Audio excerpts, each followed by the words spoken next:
ಮಲ್ಲಿಕಾರ್ಜುನ ಮುತ್ಯ ವಿರುದ್ಧ ಫೋಕ್ಸೋ ಪ್ರಕರಣಕ್ಕೆ ಸಂಬಂಧಪಟ್ಟಂತೆ ನಿನ್ನೆ ರಾತ್ರೋರಾತ್ರಿ ವಿಚಾರಣೆಗೆ ಹಾಜರಾದಂಥ ಮಲ್ಲಿಕಾರ್ಜುನ ಮುತ್ಯ ತನಿಖಾಧಿಕಾರಿ ಶರಣಗೌಡ ನಾಮಣ್ಣನವರ ಎದುರು ಹಾಜರಾಗಿರುವಂಥದ್ದು. ಮುತ್ಯಾಗೆ ಶಹಾಪುರ ತಾಲೂಕು ಆಸ್ಪತ್ರೆಯಲ್ಲಿ ಮೆಡಿಕಲ್ ಟೆಸ್ಟ್ ಅನ್ನು ಸಹ ಮಾಡಿಸಲಾಗಿರುವಂಥದ್ದು. ಯಾದಗಿರಿ ಜಿಲ್ಲೆ ಶಹಾಪುರ ತಾಲೂಕು ಸರ್ಕಾರಿ ಆಸ್ಪತ್ರೆಯಲ್ಲಿ ಮೆಡಿಕಲ್ ಟೆಸ್ಟ್ ಅನ್ನು ಸಹ ಮಾಡಿಸಲಾಗಿದೆ. ಮುತ್ಯನನ್ನ ಬಂಧನ ಮಾಡ್ತಾರಾ ಗೋಗಿ ಠಾಣೆಯ ಪೊಲೀಸರು ಎನ್ನುವಂಥ ಪ್ರಶ್ನೆ ಕೂಡ ಒಂದು ಕಡೆ ಮೂಡ್ತಾ ಇದೆ. ನಾನು ಅನುಚಿತ ವರ್ತನೆ ಮಾಡಿಲ್ಲ ಅಂತಲೇ ಹೇಳ್ತಾ ಇದ್ದಾರೆ. ಬಾಲಕಿಯನ್ನ ತೊಡೆ ಮೇಲೆ ಕೂರಿಸ್ಕೊಂಡು ಮುದ್ದಾಡಿದಂತಹ ವಿಡಿಯೋ ಸಾಕಷ್ಟು ವೈರಲ್ ಆಗಿತ್ತು. ಆಮೇಲೆ ತದನಂತರ ಕೂಡ ಮುತ್ಯ ಹೇಳಿಕೆಯನ್ನು ಕೊಟ್ಟಿದ್ರು. ತಂದೆ ಮಗಳನ್ನ ತೊಡೆ ಮೇಲೆ ಕೂರಿಸ್ಕೊಂಡು ಮುದ್ದಾಡಬಾರ್ದ, ಏನು ತಪ್ಪಾಗಿದೆ, ಸಾಕಷ್ಟು ವಿರೋಧಗಳು ಕೂಡ ಹರಿದು ಬಂತು. ಆದರೆ ವಿರೋಧ ಸಾರ್ವಜನಿಕವಾಗಿ ಹರಿದು ಬಂತ ವಿನಃ ಅವರ ಭಕ್ತರ ಕಡೆಯಿಂದ ಯಾವ ವಿರೋಧವೂ ಸಹ ಆಗಲಿಲ್ಲ. ಯಾಕಂತ ಹೇಳಿದ್ರೆ ಉತ್ತರ ಕರ್ನಾಟಕದ ಭಾಗದಲ್ಲಿ ಮುತ್ಯ ಅಂತ ಹೇಳಿದ್ರೆ ದೇವ್ರ ಸಮಾನ, ಅಪ್ಪಾಜಿ ಅಂತ ಹೇಳಿ ಕರೀತಾರೆ. ಸ್ವಯಂ ಘೋಷಿತ ದೇವಮಾನವ ಅಂತ ಹೇಳಿ ಕರೆಸ್ಕೊಂಡಂತಹ ಮುತ್ಯ ಅದಾದ ಮೇಲೆ ತಲೆ ಮರೆಸ್ಕೊಂಡ್ರು ಎನ್ನುವಂಥ ಸುದ್ದಿ ಕೂಡ ಓಡಾಡ್ತಾ ಇತ್ತು. ತದನಂತರ ಬಾಲಕಿಯ ಪೋಷಕರು ಕೂಡ ಹೇಳಿಕೆಯನ್ನ ಕೊಡ್ತಾರೆ. ನಾವು ಅಪ್ಪಾಜಿ ಹತ್ರ ಆಶೀರ್ವಾದ ಪಡೆದುಕೊಳ್ಳೋದಕ್ಕಂತ ಹೇಳಿ ಹೋಗಿದ್ವಿ, ನಾವೇ ವಿಡಿಯೋ ಮಾಡಿ ಹಾಕಿದ್ವಿ, ವಾಟ್ಸಪ್ ಅಲ್ಲಿ ಹಾಕಿದ್ವಿ, ಸ್ಟೇಟಸ್ ಅಲ್ಲಿ ಹಾಕಿದ್ವಿ, ಫೇಸ್ಬುಕ್ ಅಲ್ಲಿ ಹಾಕಿದ್ವಿ, ಮೆನ್ಷನ್ ಮಾಡಿ ಹಾಕಿದ್ವಿ, ಅಪ್ಪಾಜಿ ಆಶೀರ್ವಾದ ಅಂತ ಹೇಳಿ ಮೆನ್ಷನ್ ಮಾಡಿ ಹಾಕಿದ್ವಿ. ಆದ್ರೆ ಜನ ಬೇಕು ಅಂತಲೇ ಇದನ್ನ ತಿರ್ಚುವಂತ ಕೆಲಸವನ್ನ ಮಾಡಿದ್ದಾರೆ.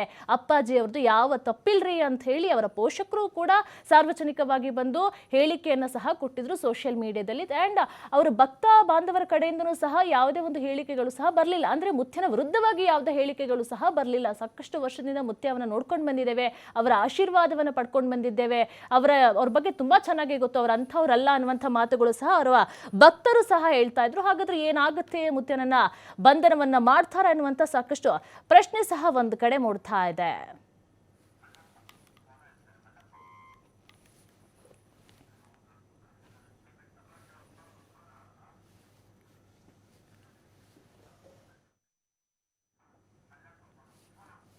ಇದ್ರ ಬಗ್ಗೆ ಹೆಚ್ಚಿನ ಮಾಹಿತಿ ಕೊಡ್ತಾರೆ ನಮ್ಮ ಪ್ರತಿನಿಧಿ ಮಲ್ಲಪ್ಪ. ನೋಡಿ, ಈಗ ಮುತ್ಯನ ಬಂಧನ ಆಗುತ್ತಾ, ರಾತ್ರೋರಾತ್ರಿ ವಿಚಾರಣೆನ ಸಹ ಆರಂಭವಾಗಿರುವಂಥದ್ದು. ಏನಾಗ್ಬೋದು ಈ ಕೇಸ್ನಲ್ಲಿ ಅಂತ ಹೇಳಿ ಒಂದು ಕಡೆ ನೋಡಿದ್ರೆ ಅವರ ಭಕ್ತ ಬಾಂಧವರು ಅವರ ವಿರುದ್ಧವಾಗಿ ಏನಿಲ್ಲ, ಅವ್ರ ಕಡೆನ ಸಪೋರ್ಟ್ ಮಾಡ್ತಾ ಇದ್ದಾರೆ. ಸಾಕಷ್ಟು ಸೋಷಿಯಲ್ ಮೀಡಿಯಾದಲ್ಲಿ ಸದ್ದು ಮಾಡಿದಂತಹ ಮುತ್ಯನ ಕೇಸ್ ಏನಾಗಬಹುದು, ನಿನ್ನೆ ವಿಚಾರಣೆ ಏನೆಲ್ಲ ಆಯ್ತು ಅಂತ ಆ ನಿರೀಕ್ಷೆ ಅಪ್ರಾಪ್ತ ಬಾಲಕಿಯೊಂದಿಗೆ ಅನುಚಿತವಾಗಿ ವರ್ತನೆ ಮಾಡಿದ ಆರೋಪ ಹೊತ್ತಿರುವಂತಹ ಮಲ್ಲಿಕಾರ್ಜುನ ಮುತ್ಯ ಅವರು ಬುಧವಾರ ರಾತ್ರಿ ವಿಚಾರಣೆಗೆ ಹಾಜರಾಗಿದ್ದಾರೆ.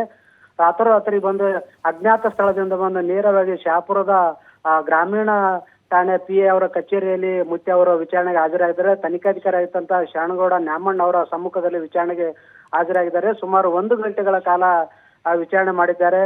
ವಿಚಾರಣೆ ವೇಳೆಯಲ್ಲಿ ನಾನು ಯಾವುದೇ ರೀತಿಯ ತಪ್ಪು ಮಾಡಿಲ್ಲ, ಆ ಮಗಳ ಸಮಾನ ಎಂದು ನಾನು ನೋಡಿದ್ದೇನೆ. ಬಹಳಷ್ಟು ಜನ ಮಠಗಳಿಗೆ ಬರ್ತಾ ಇದ್ರು. ಅವರು ಕಳೆದ 3-4 ವರ್ಷಗಳಿಂದ ನಮ್ಮ ಮಠದ ಭಕ್ತರಾಗಿದ್ದರು. ಅವರು ಕೂಡ ನಾನು ಯಾವುದೇ ರೀತಿಯಿಂದ ಬಾಲಕಿಯಿಂದ ಅನುಚಿತವಾಗಿ ವರ್ತನೆ ಮಾಡಿಲ್ಲ ಅಂತ ಹೇಳಿದಂತ ಮುತ್ಯ ಅವರು ಇವತ್ತು ಗುರುವಾರ ಮತ್ತೊಮ್ಮೆ ವಿಚಾರಣೆಗೆ ಕರೆದು ಏಕಾಏಕಿಯಾಗಿ ಶಹಾಪುರದ ತಾಲೂಕಾ ಸರ್ಕಾರಿ ಆಸ್ಪತ್ರೆಯಲ್ಲಿ ಮುತ್ಯ ಅವರ ವೈದ್ಯಕೀಯ ತಪಾಸಣೆ ಮಾಡಿದ್ದಾರೆ.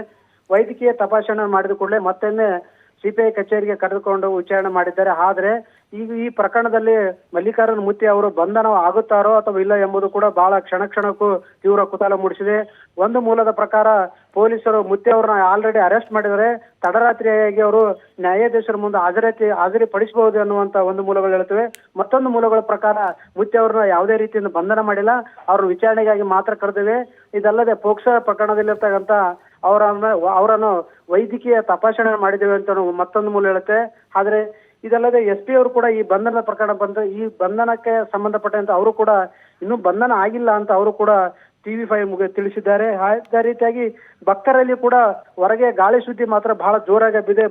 ಗೋಗಿ ಠಾಣೆಯ ಪೊಲೀಸರು ಮುತ್ಯ ಅವರನ್ನ ಅರೆಸ್ಟ್ ಮಾಡಿದ್ದಾರೆ ಅಂತ ಒಂದು ಸುದ್ದಿ ಅಂತ ಕಾಡ್ಗಿಚ್ಚಿನಂತ ಹರಡಿದೆ.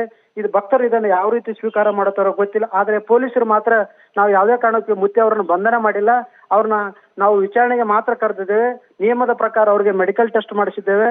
ಇದಲ್ಲದೆ ಅವರು ಬಂಧನ ಮಾಡ್ಬೇಕಾದ್ರೆ ನಾವು 41D ಕೋರ್ಟ್ ಇಲ್ಲೊಂದು ನೋಟಿಸ್ ಕೊಟ್ಟು ನೋಟಿಸಿಂದ ಪರ್ಮಿಷನ್ ತಗೊಂಡು ಬಂಧನ ಆಗ್ಬೇಕಾಗಿತ್ತು ಅಂತ ಪೊಲೀಸರು ಹೇಳ್ತಾರೆ. ಆದ್ರೆ ಮೆಡಿಕಲ್ ಟೆಸ್ಟ್ ಮಾತ್ರ ಮಧ್ಯಾಹ್ನ ಮಾಡಿದ್ದಾರೆ.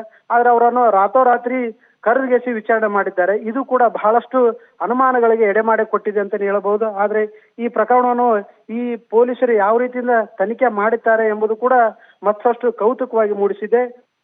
ಹೀಗಾಗಿ ಇದರಲ್ಲದೆ ಕೆಲವೊಂದು ರಾಜಕಾರಣಿಗಳು ಕೂಡ ಮುತ್ಯ ಅವರ ಪರವಾಗಿ ಕೂಡ ಬಹಿರಂಗವಾಗಿ ಬ್ಯಾಟಿಂಗ್ ಬೀಸಿದ್ದಾರೆ. ಮುತ್ಯ ಅವರು ಯಾವುದೇ ರೀತಿಯಿಂದ ಆ ರೀತಿ ನಡ್ಕೊಂಡಿಲ್ಲ, ಈ ಪ್ರಕರಣದಲ್ಲಿ ಸುಳ್ಳನ್ನು ದಾಖಲು ಮಾಡಿದೆ ಅಂತ ನಮ್ಮ ಎಲ್ಲರೂ ಕೂಡ ಹೇಳ್ತಾ ಇದ್ದಾರೆ. ಅದರಲ್ಲೂ ಕೂಡ ಜಿಲ್ಲಾ ಉಸ್ತುವಾರಿ ಸಚಿವರಾದಂತಹ ಶರಣಬಸಪ್ಪಗೌಡ ದಶನಾಪುರ ಅವರು ಕೂಡ ಅದು ಮುತ್ಯ ಅವರು ಮಠಕ್ಕೆ ಬಹಳ ವರ್ಷಗಳಿಂದ ಭಕ್ತರಾಗಿ ಬರ್ತಾ ಇದ್ರು. ಇದರಲ್ಲಿ ಯಾವುದೇ ರೀತಿಯಿಂದ ಅನುಚಿತವಾಗಿ ವರ್ತನೆ ಆಗಿಲ್ಲ ಅಂತ ಅವರು ಕೂಡ ಹೇಳಿದ್ದಾರೆ. ಇದಲ್ಲದೆ ರಾಜ್ಯ ಮಕ್ಕಳ ರಕ್ಷಣಾ ಆಯೋಗದ ಕೂಡ ಅದು ಬಹಳ ತರಾತುರಿಯಲ್ಲಿ ಇದನ್ನು ತರಾತುರಿಯಲ್ಲಿ ಮಾಡಿದೆ. ಅದರಲ್ಲಿ ಆ ರೀತಿ ಯಾವುದೇ ರೀತಿಯಿಂದ ಕಂಡು ಬಂದಿಲ್ಲ. ಮಕ್ಕಳನ್ನು ಮುದ್ದಾಡುವುದು ತಪ್ಪ ಅಂತಾನು ಕೂಡ ಪ್ರಶ್ನೆ ಮಾಡ್ತಾರೆ. ಇದಲ್ಲದೆ ಸರ್ಕಾರದ ವಿಧಾನ ಪರಿಷತ್ತಿನ ಸಚೇತಕರಾಗಿರ್ತಕ್ಕಂಥ ರವಿಕುಮಾರ್ ಅವರು ಕೂಡ ಬಹಿರಂಗವಾಗಿ ಮಲ್ಲಿಕಾರ್ಜುನ ಮುತ್ಯ ಅವರ ಪರವಾಗಿ ಬ್ಯಾಟಿಂಗ್ ಬೀಸಿದ್ದಾರೆ. ಇದಲ್ಲದೆ ವಿಧಾನ ಪರಿಷತ್ ಸದಸ್ಯರಾಗಿರ್ತಕ್ಕಂಥ ಸಾಯಿಬಣ್ಣ ತಳವಾರ್ ಅವರು ಕೂಡ ಮುತ್ಯ ಅವರನ್ನ ತೇಜೋವಧೆ ಮಾಡುವಂತ ಪ್ರಯತ್ನ ಮಾಡಲಾಗಿದೆ. ತಳ ಸಮುದಾಯದ ಒಬ್ಬ ಮುತ್ಯ ಬೆಳೆಯುತ್ತಿರುವುದು ನೋಡಿ ಷಡ್ಯಂತ್ರ ಹೂಡಿದ್ದಾರೆ ಅನ್ನುವ ಮಾತು ಕೂಡ ಅವರು ಜಿಲ್ಲಾಧಿಕಾರಿ ಮತ್ತು SP ಅವರಿಗೆ ಆಗ್ರಹ ಕೂಡ ಮಾಡಿದ್ದರು. ಹೀಗಾಗಿ ಇವತ್ತು ಮೆಡಿಕಲ್ ಟೆಸ್ಟ್ ಅಂತೂ ಮಾಡಿದ್ದಾರೆ. ಆದ್ರೆ ಪೊಲೀಸರು ಬಂಧನ ಮಾಡುತ್ತಾರೋ ಅಥವಾ ಬಂಧನ ಮಾಡಿದ್ವಿ ಅಂತ ಖಚಿತಪಡಿಸ್ತಾರೋ ಅಥವಾ ಏನಾದ್ರು ತಡರಾತ್ರಿಯಾಗಿ ನ್ಯಾಯಾಧೀಶರ ಮುಂದೆ ಹಾಜರುಪಡಿಸ್ತಾರೋ ಎನ್ನುವುದು ಕೂಡ ಭಾರಿ ಕುತೂಹಲ ಮೂಡಿಸಿದೆ ಅಂತ ಹೇಳ್ಬೋದು. ಓಕೆ, ಥ್ಯಾಂಕ್ ಯು ಮಲ್ಲಪ್ಪ ನಿಮ್ಮೆಲ್ಲ ಮಾಹಿತಿಗಾಗಿ.